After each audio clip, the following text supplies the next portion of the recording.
meaning, of course, that they don't have to be there. And this is the argument of the movement. There's no reason for anyone to be in poverty. There's no reason to have these massive wealth gaps. This is a traditional overflow.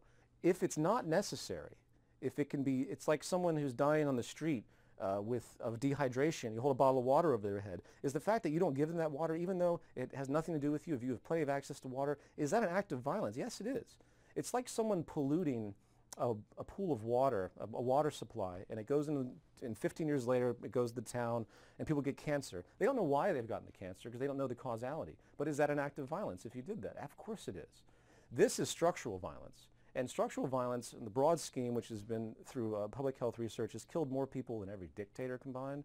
It's killed more people than every war combined in the past 200 years since these studies became evident. Gandhi knew this immediately. He said, poverty is the worst form of violence. It's a great intuition. Martin Luther King talked about this all the time. Before his death, all he wanted to see was equal income. He said, let's stabilize. This is economic bigotry, basically. Economic bigotry built right into the social system because of market capitalism's inherent propensity to create inequality, which people love it if you believe in social Darwinism, because everyone walks around reinforced to think that they're better than everyone else because of all their property and status.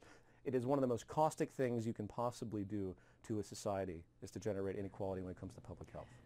Well, people also think of the seizure of private property as a form of violence. So what do you think it's going to take for people to realize that this is completely unsustainable? Do you think that they need to be backed into a corner thinking that the world was going to end otherwise? Well, I don't agree with the idea that we need some massive collapse. I think that awareness can work, showing what's happening now and predicting the trends. I know a lot of people out there are like, well, we'll do this when there's a big collapse. Well, there's never going to be, people think that way, there's never going to be some epic collapse that's final. There's always just going to be reduced high lifestyle pockets of the planet. It's just going to keep reducing. Population's going to grow. Mass starvation will continue as it does right now. And it's just going to get smaller and smaller while more and more people die.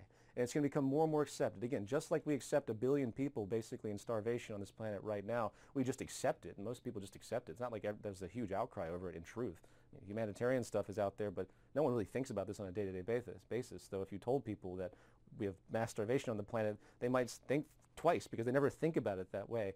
That will just increase. So an educational prerogative is imperative,